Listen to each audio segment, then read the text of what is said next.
नमस्ते। आपका स्वागत है आपके अपने channel life lessons from the Upanishad में। आज हम एक अद्भुत यात्रा पर निकल रहे हैं जहां हम वेदांत की गहरी शिक्षाओं के माध्यम से ये समझेंगे कि हम वास्तविकता को कैसे भूलकर प्रतिबिंबों को सच मान लेते हैं। इस कहानी के माध्यम से हम जानेंगे कि आत्मबोध कैसे प्राप्त किया जाए और भ्रम से मुक्ति कैसे मिले। तो चलिए इस ज्ञान यात्रा की शुरुआत करते हैं। दर्पण और चंद्रमा, एक भ्रमपूर्ण खोज। एक समय की बात है, हिमालय की गोद में बसा एक शांत सा गांव था। चारों ओर ऊंचे ऊंचे देवदार के वृक्ष, शीतल हवा और रात के समय आकाश में असंख्य टिमटिमाते तारे। उस शांत रात में आकाश के मध्य में पूर्णिमा का चंद्रमा अपनी सुंदरता बिखेर रहा था। उसी गांव में आरव नाम का एक युवक रहता था। वो बहुत बुद्धिमान था और हमेशा जीवन के रहस्यों को जानने की इच्छा रखता था। उसने अनेक ग्रंथ पढ़े थे, अनेक गुरुओं से सीखा था, लेकिन फिर भी उसके मन में एक अधूरापन था। उसे लगता था कि उसे कुछ मिल नहीं रहा, कोई गहरी कमी थी जो उसे बेचैन किए रहती थी। एक दिन शाम को वो गांव के किनारे स्थित एक निर्मल झील के पास बैठा हुआ था। झील का पानी एकदम शांत था और उसमें पूर्णिमा का चंद्रमा स्पष्ट रूप से प्रतिबिंबित हो रहा था।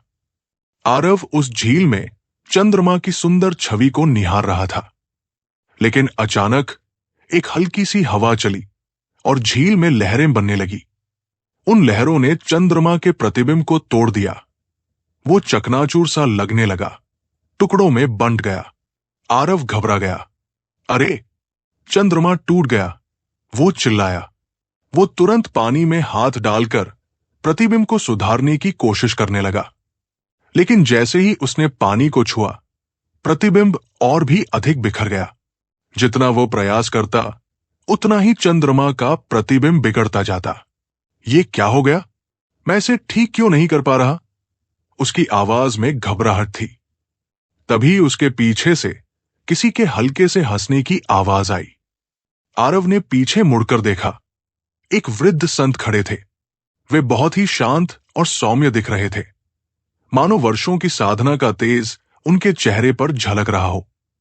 बेटा, क्या हुआ? संत ने प्रेम पूर्वक पूछा। महाराज, देखिए। आरव ने पानी की ओर इशारा किया। चंद्रमा टूट गया है। मैं इसे ठीक करने की कोशिश कर रहा हूं, लेकिन जितना छूता हूं उतना ही ये बिगड़ता जाता है। संत मुस्कुराए और बोले, क्या सच में चंद्रमा टूटा है या सिर्फ उसका प्रतिबिंब? आरव स्तब्ध रह गया। उसका मन तेजी से सोचने लगा। फिर उसने धीरे धीरे अपनी दृष्टि ऊपर उठाई। आकाश में चंद्रमा वैसा ही पूर्ण और उज्जवल था जैसा पहले था। उसकी आंखें फैल गई। मैं कितना मूर्ख था! जो कुछ भी टूटा था वो केवल पानी में बना प्रतिबिंब था। असली चंद्रमा तो ज्यों का त्यों था। गहरी शिक्षा, मन का भ्रम। संत ने मुस्कुराते हुए कहा, बेटा, यही मनुष्य के जीवन की सच्चाई है। जिस प्रकार तुमने पानी में चंद्रमा के प्रतिबिंब को असली चंद्रमा मान लिया, वैसे ही हम अपनी इच्छाओं, भावनाओं और धारणाओं को ही अपनी सच्ची पहचान मान बैठते हैं। आरव ध्यानपूर्वक सुन रहा था। हम ये मानते हैं कि हम ये शरीर हैं। हमारा नाम, पद, यश, धन, यही सब हमारी पहचान है। लेकिन ये सब कुछ केवल प्रतिबिंब है, वास्तविक नहीं। संत ने एक छोटा सा पत्थर उठाया और उसे झील में डाल दिया। पानी में लहरें उठीं और चंद्रमा का प्रतिबिंब फिर से टूट गया। देखो, संत बोले, जब जीवन में परेशानियां आती हैं, तब हमारा आत्मबोध भी इसी तरह धुंधला हो जाता है। हम दुखी हो जाते हैं, बिखर जाते हैं। लेकिन बताओ, क्या इससे आकाश का चंद्रमा बदला? आरव ने धीरे से सिर हिलाया। नहीं महाराज, चंद्रमा वैसा ही रहा, सिर्फ प्रतिबिंब टूटा। ठीक इसी प्रकार संत बोले, हमारा असली स्वरूप, हमारा आत्मा अविनाशी, शांत और अचल है। लेकिन जब हमारा मन अशांत होता है, तब हमें अपनी सच्ची पहचान का बोध नहीं रह जाता। हम अपने दुखों और सुखों में उलझकर अपनी वास्तविकता को भूल जाते हैं। आरव की आंखों में एक नई चमक आ गई। भ्रम से मुक्त होने का मार्ग।